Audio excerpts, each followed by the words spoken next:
Hey guys, it's Eldon back here at Crazy Dad's Garage. I wanted to introduce a new project to you today, and actually this is not a new project, this is an old project, and I'm going to take a different approach to it this time because that's just the way everything's going to work out.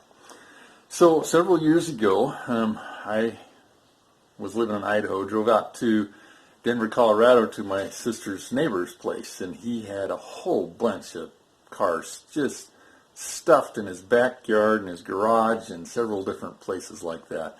And my sister actually wanted to pick up a couple of old trucks and had me do one or two of them for her. But he also had this whole pile of parts for a 1941 Ford pickup. And we knew it wasn't complete, but there were a bunch of parts there. And I thought at the time, I was thinking, well, I could pick those things up, part it out, sell it, and make some money on the project for all the driving that I was doing. And that's kind of where it started. So I loaded up that pile of parts and hauled them back home. And I went to sell the frame because it had a really cherry frame on it that was just in excellent condition.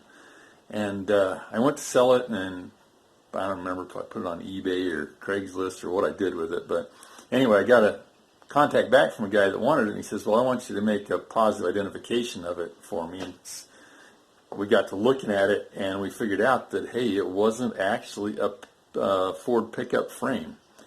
And as we got around to it a little closer, we found that it was actually the frame for a 1942 Ford sedan. And so like, shoot, well, that blew that all to pieces, because most of the rest of the parts that I had were good for a rat rod at best. They were pretty banged up, and some of them were kind of rusty and things like that. And so, well, I just kind of stopped and let the stuff sitting out in my pasture and didn't go anywhere with it.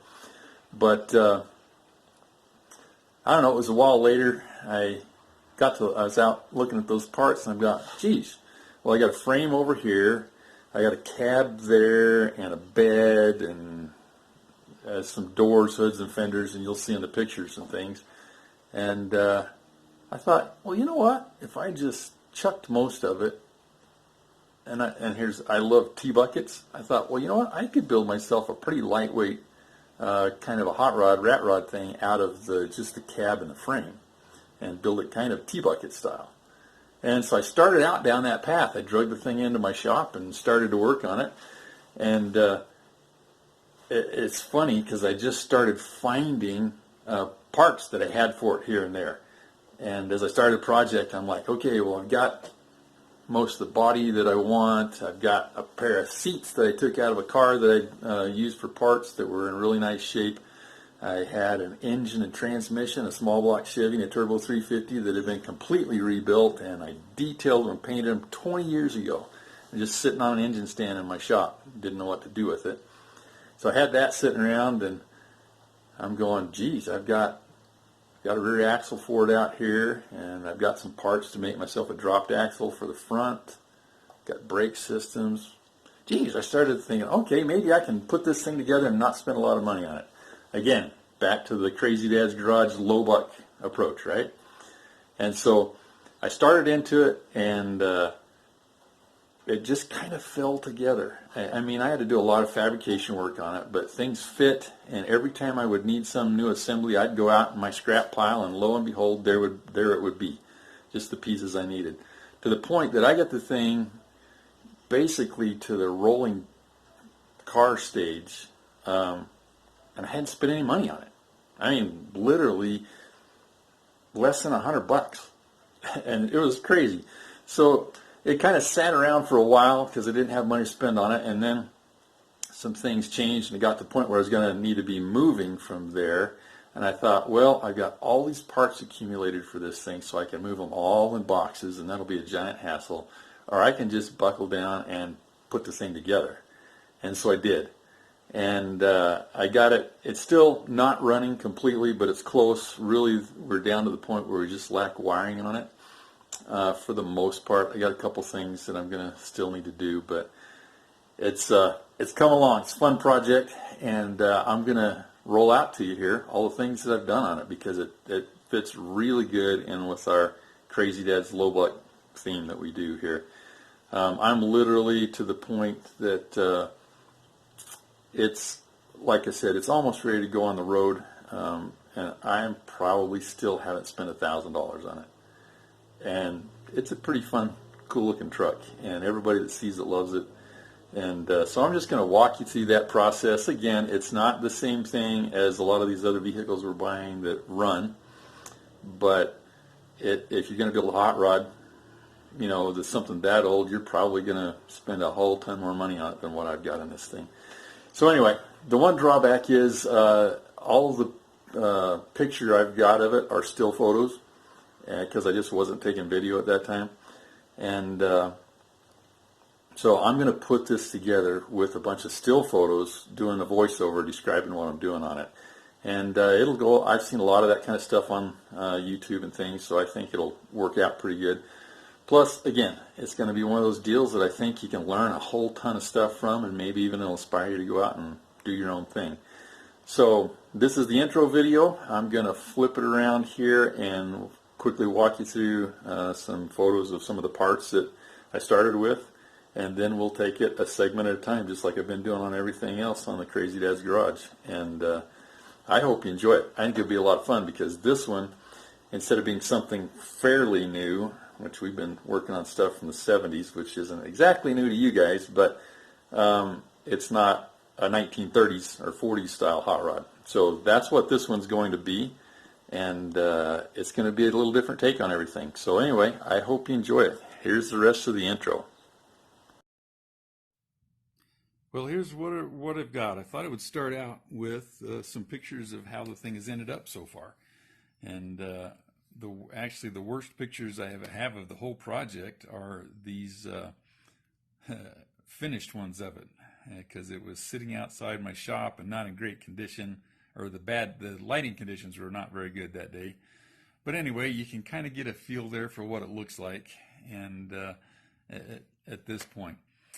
So the next pictures are going to be of the body work of what I started with, and it was this conglomeration of parts. They were not put together like what they show in this picture. They were just a bunch of random parts, and literally off of several different parts trucks.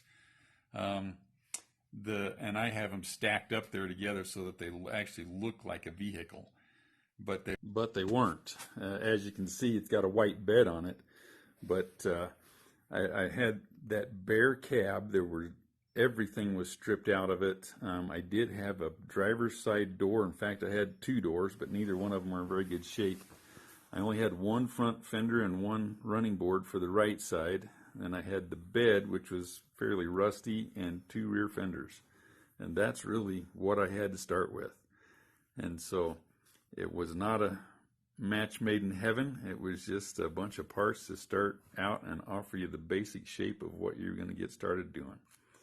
But that's where we took it from, and we moved in then to what was next. And the next thing that I've got is the frame. And like I told you before, the frame was actually in excellent condition. It didn't need a whole lot of work done on it, hardly at all. But it was there, and that's what we started with. As I got it into my shop and got working on it, you'll see in later videos that we actually shortened that frame. I think it was about 19 inches before we started the process of building the thing out. So we'll move on to the next pieces after that. Yeah, the other thing that I had that was usually a huge killer on a project like this, as far as money goes, was a Chevrolet small block 350 and a turbo 350 transmission. And these had come out of a project that I'd done for another guy years ago, and we got the thing all rebuilt and took it completely apart and detailed it and painted it as we went back together with it. So it's really a very pretty engine and transmission when you get it cleaned up. And then he decided he was done with the project, didn't want to do it. So he ended up trading me the whole project for another car that I had, and off we went. And the thing sat in my shop on that engine stand for many years because I just wasn't sure what to do with it. And so I pulled it out, and small block Chevys work really great in old Ford chassis. And so we put it together and bolted the transmission up to it, set them in place, and built some motor mounts, and voila, we got a brand new engine and transmission in the thing. So that was kind of fun. And then I knew I'd been saving for years.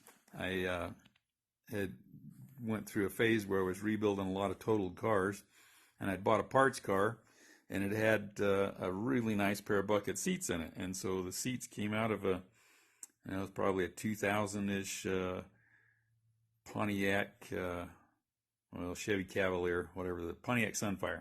That's what it was. And they're out of a virtually new car, and there's nothing wrong with them except they were dirty and they'd been laying on something, so the foam was kind of smashed in at the time I took the pictures. But they're really in just excellent condition.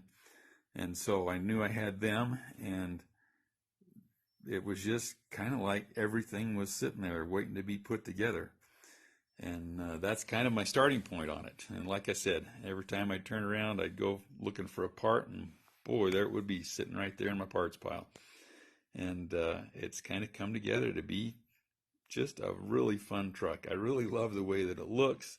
I've built it so that it should be something you can drive down the highway and enjoy and not get uncomfortable in it or be really hard to drive or anything like that. So that's kind of the basis of what we've got to work with. And so here's another picture of, again, how it's sitting right at the moment, although it's sitting in my storage unit now, not at my house in Idaho that I sold. And we'll wrap up with that one last picture again of that pile of body parts that I started with. So we're going to call this thing the Crazy Dad Rat Rod. And I really hope that you guys will enjoy it as you go along here. Especially if you enjoy it, I'd really appreciate it if you'd subscribe to the channel. A lot of the guys are telling me they like to see the next episode come up there so they can follow along on the project and learn the next thing that they're going to be learning on it. So I invite you to subscribe by clicking on the button down below and give me a thumbs up, a like for the video if you enjoyed it. And come along and be part of the Crazy Dad Garages community. We're having a lot of fun here.